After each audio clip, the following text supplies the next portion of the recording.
Depuis 2 mois, Capago International est chargé de gérer les demandes de visa pour la France en Algérie.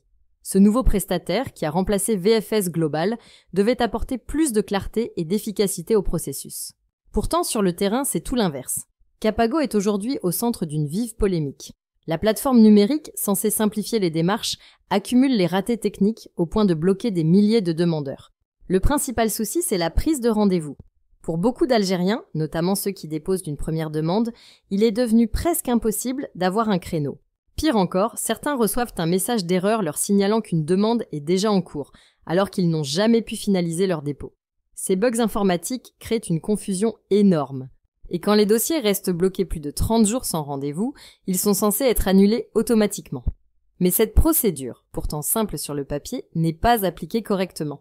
Résultat, les utilisateurs se retrouvent avec des demandes annulées sans explication claire, ou bien ils n'arrivent pas à repartir de zéro. C'est un cercle vicieux qui agace de plus en plus. Mais ce n'est pas tout. Une autre zone d'ombre alimente la colère des demandeurs. La présence d'agences et d'intermédiaires qui proposent, moyennant paiement, des rendez-vous sur des réseaux comme Facebook ou TikTok. Alors que Capago affirme que tous les créneaux doivent être pris uniquement via sa plateforme, ces intermédiaires parviennent à en obtenir et à les revendre. Comment ? Mystère. Ce contournement du système fait planer le doute sur la transparence et l'intégrité de la gestion des créneaux. La question que beaucoup se posent, c'est comment ces agences accèdent-elles à des créneaux que les citoyens ordinaires ne trouvent jamais ?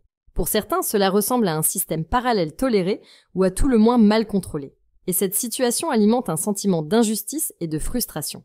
La polémique ne s'arrête pas au digital. Dans les centres physiques, Alger, Oran, Constantine, Annaba, l'organisation est, selon les témoignages, chaotique.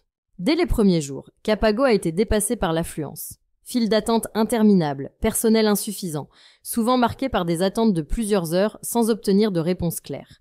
Ce lancement raté fait douter de la capacité de Capago à gérer correctement un service aussi sensible. Le passage de VFS à Capago devait régler les problèmes récurrents liés à la prise de rendez-vous.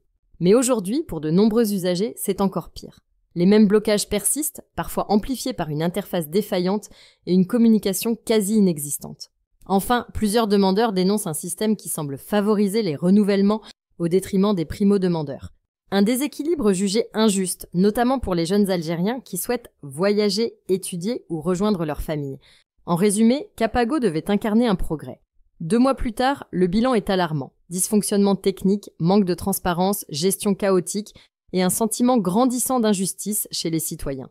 La pression monte et une réponse claire des autorités devient urgente. Si la vidéo d'aujourd'hui vous a plu, n'oubliez pas de vous abonner pour ne pas manquer nos prochaines vidéos.